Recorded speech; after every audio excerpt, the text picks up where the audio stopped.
what's up gamers? I'm Jessica here with Guiding Bolt Gaming.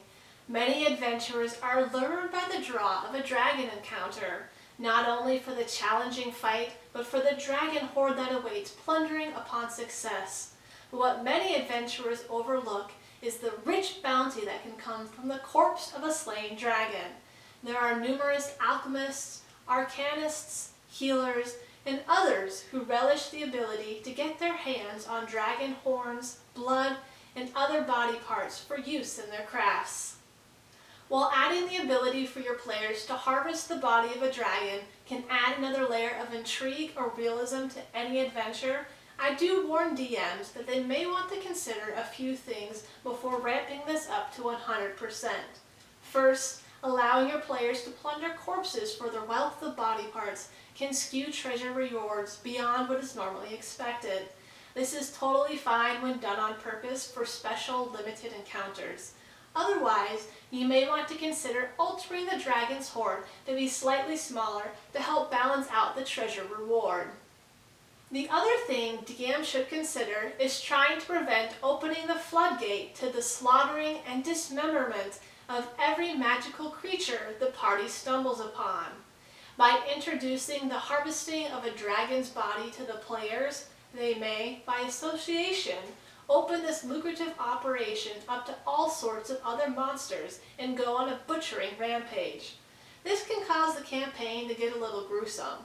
To counteract this, I would recommend limiting the prize of flesh and bone to only those creatures most powerful and with special significance in the campaign. In other words, root the harvesting within the campaign world or the storyline that's being followed. An easy way to do this is by having the concept being a part of a quest goal. When the ancient and sacred tree of the Druid's clan begins to die, the clan shaman may declare the only way to save the tree is a recipe that requires dragon's blood. Perhaps a small village is being plagued by an infestation of mutant rats, and they believe the only way to keep their borders safe is to line the village in a special dirt compound that includes a powder comprised of crushed dragon bones. You could also create a black market of illegal trade in monster parts. The ban on harvesting and selling dragon parts could be the result of an old treaty between a kingdom and a dragon made out of respect and honor for their species.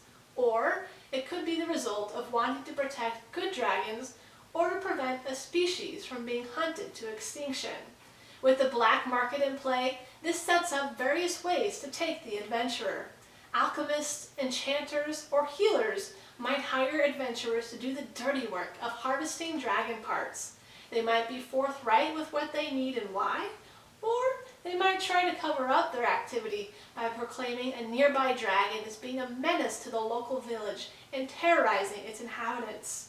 Either way, working with such employers could turn the party into poachers, which could set up several legal challenges for them with the law.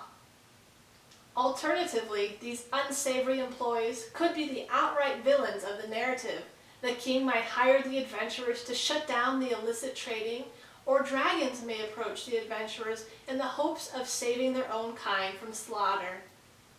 All that being said, let's jump into the various parts that can be harvested from a dragon's slain body.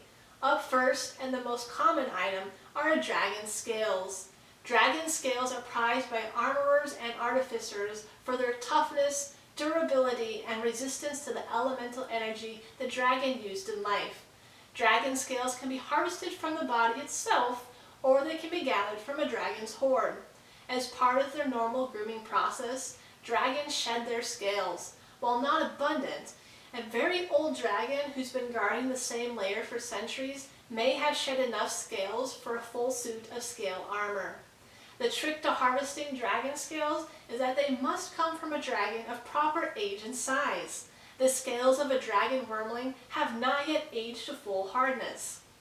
Additionally, the creature is so small that there are few scales on the wormling large enough to craft armor or shields from.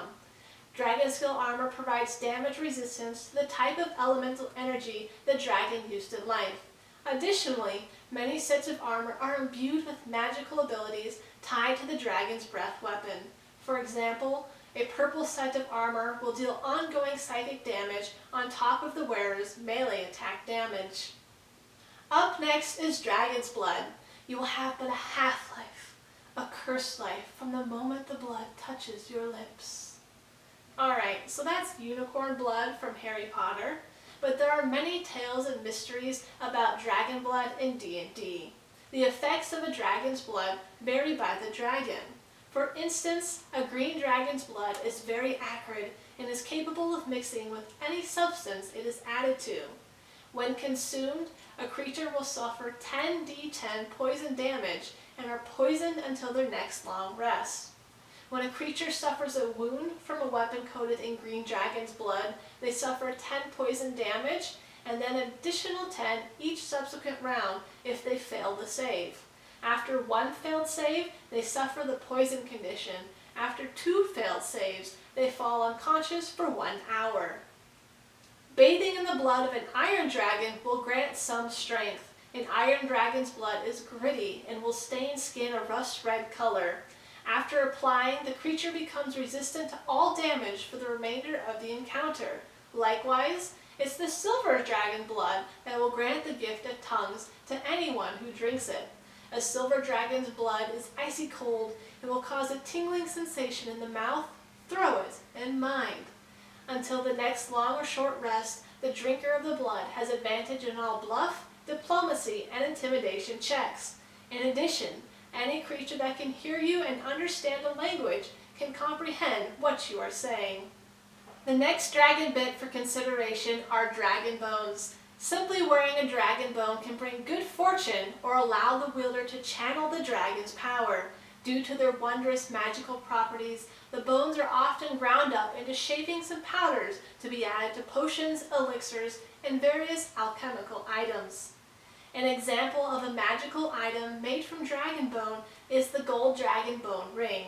This ring grants a +2 to saving throws and offers fire resistance. Additionally, the ring can be used to make a ranged attack that deals 1d10 plus 10 fire damage. Like a dragon's scales, a dragon's hide is also greatly valued when it comes to creating wearable items that protect the user. The dragon's hide typically retains the dragon's innate resistances and is great to make boots or gloves from. An example magical item are the adamantine hide gloves. The gloves made from the hide of this metallic dragon provide unequal protection from hazardous material the wearer handles. These supple leather gloves provide resistance to all damage and deal an extra 5 thunder damage to all melee attacks made by the wearer. If you're looking for a magical healing item that's stronger than a simple potion, you may want to be on the lookout for dragon powder. Dragon parts like horns and internal organs can be powdered and reconstituted into medicines. Consuming a medicine comprised from dragon powder heals the consumer of all diseases and poisons, and they regain 3d6 plus 15 hit points. Finally, we have dragon teeth, which tend to be one of the rarer parts of the dragon and also one of the more interesting. Dragon teeth have the capability of creating skeletal warriors. When staked into the ground, a blackened fang will vibrate with power right before 6 skeletal warriors spring into existence nearby. On a DC 25 Arcana check, the dragon tooth warriors become allies to you and your allies, granting you the ability to control them. On a failure, the warriors become enemies of all creatures present. They are most likely to attack the creature closest to them, but are controlled by the DM. And that does it for our video today. I hope you're feeling inspired for including dragon harvesting within your campaign, or have some cool ideas for dragon-based treasure rewards at the least.